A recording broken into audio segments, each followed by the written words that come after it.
Olá, estamos começando mais um Agropauta Técnica Agrícola aqui do nosso Agropauta Web TV, o canal da AgroEffective no YouTube, trazendo quinzenalmente para vocês dicas, informações sobre técnicas das culturas agrícolas.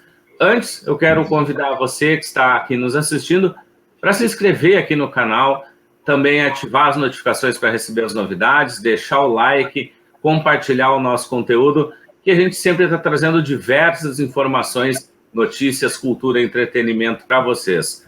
Lembrando também que nos siga nas demais redes sociais e também a gente tem toda uma programação, as nossas notícias estão lá nas nossas redes sociais. O nosso assunto do Técnica Agrícola de hoje é sobre a cigarrinha do milho. Nós vamos conversar aqui com o engenheiro agrônomo e entomologista da CCGL, Glauber Stürmer. Glauber, obrigado aí pela presença, é um prazer que esteja aqui conosco. Eu que agradeço o convite, é um importante tema, nós estamos aqui para auxiliar aí com algumas informações.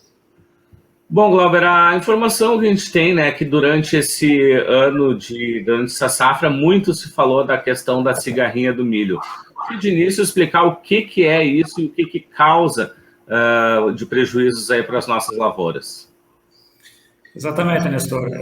Daubolus maides, então, cigarrinha do milho, primeiro ponto, Nestor, ela não é uma praga nova, tá? Ela é ocorrente desde os Estados Unidos até o norte da Argentina, né? No Brasil, já há vários anos, ela acomete algumas lavouras, principalmente na região centro-norte do país, né? No Rio Grande do Sul, ela teve uma ocorrência, mas em baixa severidade, há 3, 4 anos atrás, mas aí nós estávamos falando em níveis de complexo de enfesamento, 2, 3%, né?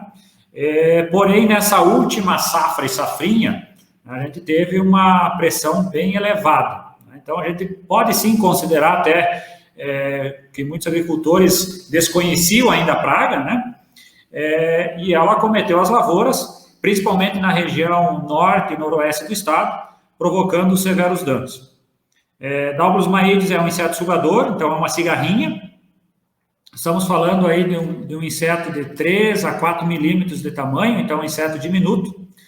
E por ser um inseto sugador, ela se alimenta succionando a seiva da planta. Mas esse problema, Nestor, em relação à alimentação, não provoca grandes danos. O principal problemática é que ela é um inseto vetor, né? Então ela transmite bactérias e vírus, 2 molicutes e a virose, que aí sim provoca aí um dano significativo na cultura de milho. Pois é, a gente teve uma cultura que já foi muito prejudicada por causa da estiagem e ainda também teve esse problema, né? A gente pode estimar mais ou menos o que isso trouxe, né, de prejuízos aí para os produtores gaúchos? Nestor, esse é um ponto importante, né? A entrada de Daubolus maides no estado foi concomitante à questão da estiagem. Então, muitas áreas, né, se confundiu, vamos dizer assim, o dano da estiagem com o dano de cigarrinha. E acabamos considerando, né, a perda aqui no estado em relação à seca. Mas parte desta perda, né, pode sim, né, ser direcionada à problemática de Daubolus maides. Então, nessa safra, a gente não tem como ainda quantificar a questão da perda, tá? Porque ficou aí conjunto com algumas áreas aí que foram acometidas, né, severamente pela estiagem. Mas falando, Nestor, em potencial de dano, nós estamos considerando aí níveis que podem chegar acima de 90% de perdas de produtividade na lavoura. Claro que precisa vários fatores, né, associados para chegar a esses níveis, mas vejamos que temos uma praga com elevado potencial aí de ocasionar danos diretos e indiretos. Bom, a gente sabe aí que falaste, né? É uma praga que não é nova, mas muita gente ficou conhecendo ela agora durante essa safra, né? A gente já tem históricos aí no estado e no próprio Brasil de ataques desse problema. Sim, Nestor. Principalmente em alguns estados, falando em Goiás, Minas, né? Mas esse ano não foi só o Rio Grande do Sul e Santa Catarina que ela chegou, ela também aumentou a ocorrência no Paraná, que já ocorria, Mato Grosso do Sul, subindo em direção ao Mato Grosso, e tendo um grande problema, Nestor, porque ela está até inviabilizando muitas regiões, né? Em relação à produção de milho, ou até a questão de produção de milho de semente, a questão de pequenos agricultores, né, que tem aí uma dificuldade em relação a utilizar algumas táticas de manejo, né, pelo aumento populacional. Lembrando que é uma praga, né, como todo inseto, ela aumenta a sua multiplicação em relação a condições ambientais de maior temperatura, né, então, esses outros estados, né, que não têm um clima um pouco mais ameno como o nosso em relação à temperatura, sofre ainda mais com a população bem elevada nessas regiões. Bom, a gente também pode falar assim, né, que a gente teve todos esses problemas, né, causados aí pela questão do milho, foi também intensificado por esse problema. O que ele traz aí, são as condições climáticas que isso atrai esse problema, ou tem algum outro vetor? Assim, Nestor, como mencionado, né, o principal problema de Dalbus maides, né, é ser um vetor. Um ponto importante, é um inseto monófago, né, por isso que até o nome científico dela é Dalbus maides, né, a cigarrinha do milho. Ela é, na sua grande totalidade, dependente da cultura de milho. Tá? Então, esse é um ponto importante. Você pode me questionar por que, né, que aumentou a expressão, né, dessa cigarrinha no Brasil, na região sul, aqui no Rio Grande do Sul. Principalmente, pelo aumento da área de milho cultivada em safrinha, em detrimento à safra. Tá? E outro ponto, é uma praga que ela tem uma facilidade de migração, e hoje nós praticamente temos a cultura de milho 365 dias ao ano. Então, nós temos o que nós chamamos de ponte verde. Sempre vai ter, em algum local, a cultura de milho. Né? E aqui, trazendo para a nossa região, né, falando em Rio Grande do Sul, a dificuldade, Nestor, do controle do milho tiguera. Né? Então, ocorre muita sobra de milho tiguera nas áreas, principalmente por questão de queda de espigas no momento de colheita, né? Algumas situações que esse milho permanece dentro até da cultura de cobertura ou da cultura semeada nesse período, né? Até por uma questão de biotecnologias que foi implementado na cultura de milho, que, por outro lado, dificultou o manejo desse milho tiguera. O produtor não acaba utilizando herbicidas específicos, esse milho permanece. Tá? Permanecendo lá, né? Então, além de nós termos uma diversidade de semeaduras no estado, em relação a também colheita, que muitas regiões aqui do estado está colhendo milho safrinha e vem a semeadora atrás, já semeando milho safra, né? Isso é situação muito recorrente aqui no estado. Nós temos somado esse milho tiguera e somado a geadas que não estão, como vamos dizer assim, no passado, né, Nestor, inviabilizando essas plantas, matando, né, essas plantas que acabam se tornando abrigo do vetor, né? E nesse caso específico, né, foi um ponto ainda mais importante. Né? Como eu mencionei para vocês, ela é vetor desses molicutes, mas a cigarrinha, quando ela eclode de um ovo, ela é sadia. Tá? Então, ela necessita de um hospedeiro contaminado, tá? Ela vai se alimentar. Uma vez se alimentando, ela vai ser inoculada pelos molicutes, e a partir de alguns dias, que é o período de latência, né, até os molicutes passarem, né, do mesênter, né, da cigarrinha, para a hemolinfa, e se multiplicarem nos canais salivares, né, esse período tem um período de latência, aí depende se nós estamos falando do vírus ou do complexo de enfesamento, mas em torno de 10 a 20 dias, ela passa a transmitir os molicutes para uma planta sadia. Né? E aí a gente chama, nesse processo, que é a transmissão ela é propagativa e persistente, né? Porque daí, a partir desse momento, pelo resto dos dias que ela vive, ela vai estar transmitindo esse problema aí para a cultura de milho. E falando em relação a esses enfesamentos, Nestor, uma vez transmitido a planta de milho, né, você não tem muito o que fazer, né, porque não tem produtos, né, para mim conseguir controlar a questão da virose e das bactérias, né, do complexo de enfesamento na planta de milho. Então, todo o foco, o direcionamento, né, de táticas de manejo em relação ao vetor e ao hospedeiro, né, na questão da planta de milho.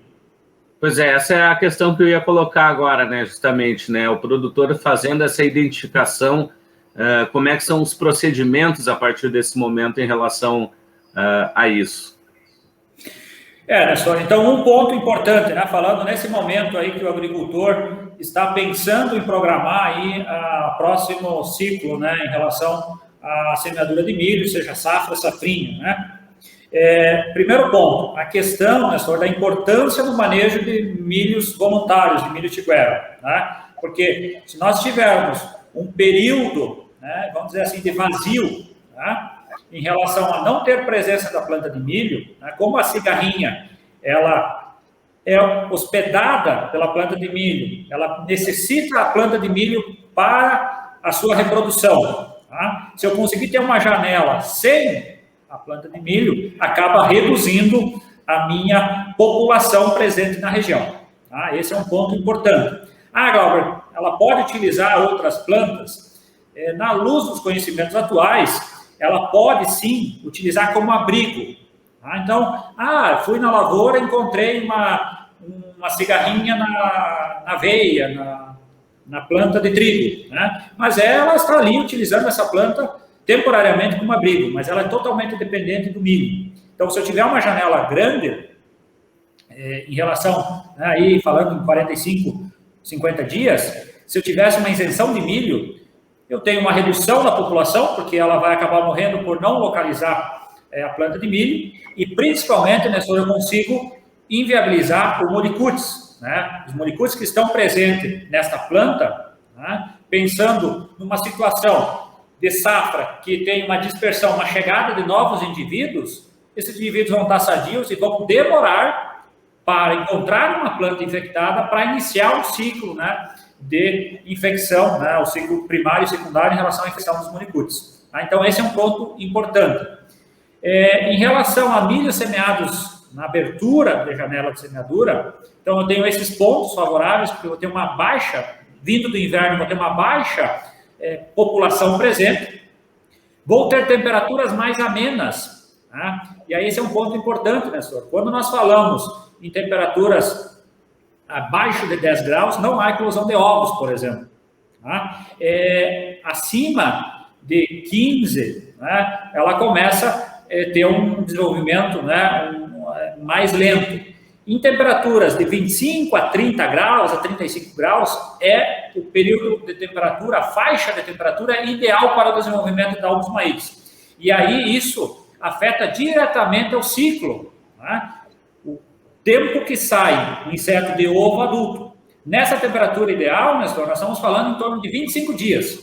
Numa temperatura da saída do inverno, falando em agosto, setembro, esse ciclo vai demorar em torno de 50 dias, né? Porque é muito dependente da temperatura. E o que isso afeta? Isso afeta em número de gerações. Afetando o número de geração, é a população que eu vou estar tentando controlar. Pensando lá na safrinha, eu posso ter 3 a 5 gerações dentro de um ciclo de desenvolvimento do milho, né? Agora, no milho de abertura, eu vou ter em torno de uma geração e meia. Tá? E pensando que nesse momento, né, senhor, possivelmente vou ter mais cigarrinhas sadias e menos cigarrinhas infectivas. Já semeaduras mais tardias, aí eu vou ter temperatura ideal, vou ter já molicutes presentes em algum local, né? Então, e alta população de cigarrinha. Outro ponto também importante, né, senhor? Não adianta eu, né, produtor Glauber, fazer um manejo assertivo na minha área, limpar a minha lavoura de milho tiguera, se na minha região, né, o meu vizinho não fez esse manejo, porque eu vou estar mantendo os molicutes, a cigarrinha vai estar utilizando essa planta como hospedeiro, tá? E quando eu semear a minha lavoura de milho, tá? Ela é um inseto bem, vamos dizer assim, esperto nesse sentido, ela vai migrar, né? Ela tem um ato de migração bem característico de lavouras mais velhas para lavouras mais novas. Pois é, colocaste aí, né, questões importantes em relação a como proceder em alguns desses casos, né? Porque realmente, como colocaste, é uma questão muito difícil, né, de se ter ali, a partir desse ataque, uma solução. O que mais que o produtor ele pode fazer, além disso, para tentar prever ao máximo, minimizar o impacto dessa praga? Muito bem colocado, né, senhor? Outro ponto, né, é o monitoramento. Né? Então, dentro da rede técnica cooperativas, a gente está iniciando um projeto em relação a monitorar a população de Daubolus maites no estado, né, com vários pontos, juntamente com as cooperativas, para trazer essa informação, né, sobre como está a população de Daubolus maites na região. Porque em cima dessa informação da população, eu posso, né, me preparar, utilizar técnicas mais assertivas para mim conseguir proteger a minha lavoura de milho. Além dessa informação da população, também é importante conseguir fazer uma análise dessas cigarrinhas, hoje é possível, com laboratórios especializados, para verificar se ela já está infectada ou não. Essa informação me direciona em relação a um inseto que passou possivelmente o inverno, né, Nestor? Ou já é inseto sadio, migrante de outras regiões do estado ou até de outras regiões do país. Outro ponto importante, né, que nós mencionamos, saindo um pouco do vetor cigarrinha e falar um pouco da cultura de milho. A questão dos híbridos, né, senhor, apresentam diferente tolerância ao complexo de enfesamento. Então, hoje no mercado, alguns híbridos são considerados tolerantes, né? Então eles toleram uma carga de enfesamento com um impacto menor na produtividade, né, senhor? Alguns híbridos apresentam uma tolerância intermediária e alguns híbridos são altamente sensíveis. Normalmente, os híbridos hiperprecoces, né, os híbridos que têm um ciclo menor, né, que não têm genes tropicais, são os mais acometidos pela cigarrinha. Então, só para frisar bem e ficar bem claro, né, para os nossos agricultores, Nestor, aquela potencial de perda, né, que pode ocasionar nas lavouras está intimamente ligado à tolerância de híbridos. Então, híbridos sensíveis, casados em uma condição de alta população, né, infectivas, né, já infectadas com os molicutes, se alimentando dessa planta numa condição de safrinha, eu posso ter essas perdas acima de 90%, né, ou até inviabilizando a lavoura, né, senhor, porque esses molicutes, ao se desenvolver na planta de milho, né, eles provocam distúrbios fisiológicos da planta, né, provocam, não é exatamente um entupimento, né, mas vamos falar assim mais, para ficar mais claro também para o nosso ouvinte, dos vasos do floema. Tá? E essa planta provoca algumas disfunções em relação à descoloração, né? A coloração avermelhada, que é um sintoma típico do fitoplasma, folhas amareladas, encurtamento de internódios, então a planta reduz drasticamente de tamanho, a questão de multiespigamento, tá? Então a planta começa a colocar uma grande quantidade de espigas no mesmo nó ou em vários entre nós, tá? Nos vários nós, uma condição de raiz adventícias, e a planta fica tão debilitada, né, senhor, que fungos oportunistas e bactérias, outras bactérias, também começam a atacar a planta. E aí eu cito, né, o gênero Fusarium como principal problema, né, que a gente, monitoramento, coleta de amostras de plantas, né, que a gente trouxe para a CCGL, né, fez análise, né, principalmente Fusarium graminearum e Fusarium verticilioides, acometendo essas plantas. Por consequência, as plantas acabam tombando. E aí você tem um percentual aí que obviamente varia, né, porque todos esses fatores, né, Nestor, eles vão se conciliando para dar mais dano não, mas pode chegar aí a um tombamento de 70%, 80% da minha lavoura, tá? Inviabilizando aí a questão da colheita, né? Ou muitos produtores, em relação à produção de silagem, acabam necessitando adiantar, né, o processo de ensilagem para tentar ainda colher um pouco desse milho. Mas muitas vezes esse milho está no estágio do milho verde ou nem formou diretamente a espiga e o produtor já necessita fazer essa colheita para não ter a sua totalidade de perda nessa área. Mas continuando esse ponto, Nestor, em relação à tolerância de híbridos, mencionei em relação aos sensíveis. Os milhos intermediários, então, eles toleram, os tolerantes, né, como o termo menciona, eles toleram um pouco mais. Mas é um ponto importante. Estamos falando de tolerância, Nestor. Então, não é porque eu optei por um milho tolerante que eu posso desconsiderar a problemática da cigarrinha, né? O que eu posso ter é uma situação de um manejo mais tranquilo, vamos dizer assim. Mas qual que é em relação, uma mensagem, um fechamento em relação à questão de tolerâncias? A nossa recomendação é que o produtor, né, juntamente com o técnico da cooperativa, com os detentores, né, dos híbridos, tenham esse entendimento em relação à tolerância desse híbrido, e híbridos com maior sensibilidade devem ser posicionados agora, né, nas primeiras semeaduras aqui no estado, em abertura da janela de semeadura, né, onde que nós vamos ter temperaturas menores, né, população possivelmente menor, porque nós estamos saindo do inverno. Espero que esse inverno, né, tenha geadas com maior intensidade, né, nesse período agora, né, e menos infectividade, porque não vou ter ainda áreas, lavouras, né, infectadas com molicutes. E com o passar, né, com o decorrer da janela de semeadura, quando nós vamos para setembro, outubro, novembro, aí posiciona os milhos intermediários e, vamos dizer assim, de novembro, dezembro em diante, a necessidade de posicionar híbridos tolerantes, Nestor.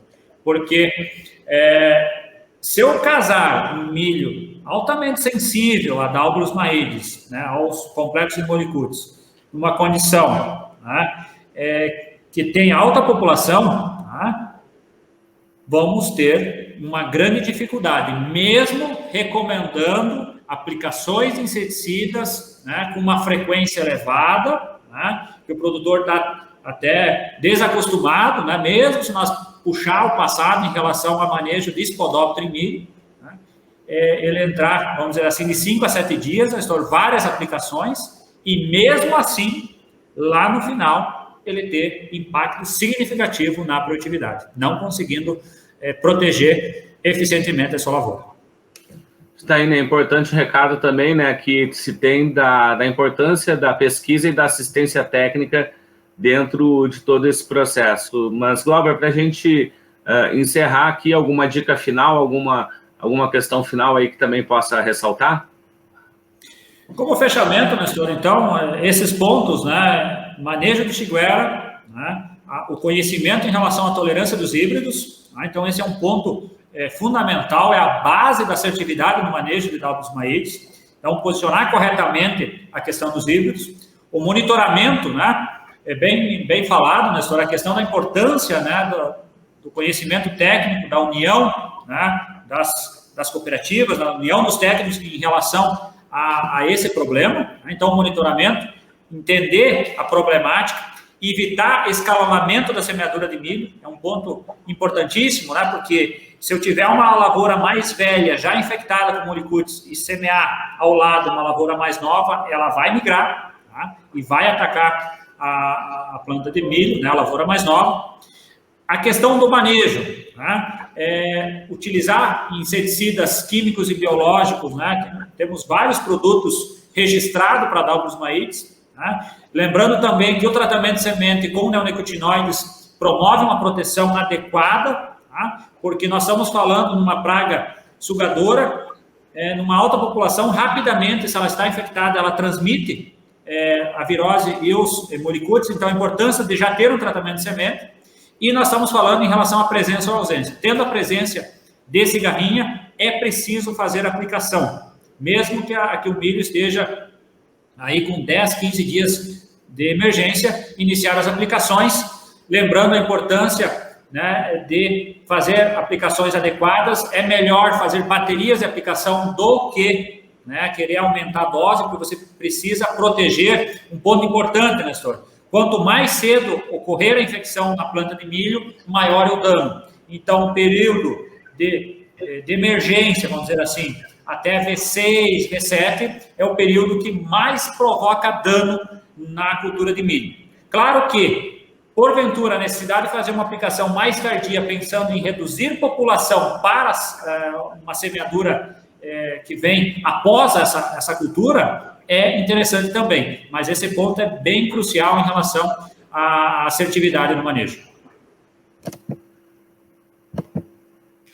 Bom, Glauber, quero te agradecer desde já aí por essa aula, de informações que trouxe aqui para nós sobre esse problema que preocupou os produtores gaúchos nessa safra e que também é bom ter esse alerta, como eu falei antes ali também da pesquisa e da assistência técnica para a gente cada vez mais poder controlar esse tipo de problema que afeta a nossa produção e acaba, de certa forma, afetando a nossa economia como um todo. Glauber, te agradeço desde já pela presença e pelas informações. Obrigado pela disponibilidade. A importância, quando nós temos praga nova, Nestor, é difundir as informações para que cheguem ao nosso agricultor e que ele seja assertivo e que evite perda, né, e toda a cadeia produtiva ganhe com isso. Muito agradecido. Nós conversamos com o engenheiro agrônomo e pesquisador em entomologia da CCGL, Glauber Stürmer, sobre a questão da cigarrinha do milho. Lembrando para vocês que se inscrevam aqui no nosso canal e também acompanhem as nossas redes sociais com muitas notícias e informações. O Agropauta Técnica Agrícola dessa edição vai ficando por aqui. A gente volta uma próxima oportunidade trazendo mais informações técnicas aqui no nosso Agropauta Web TV, o canal da AgroEffective no YouTube. Até mais!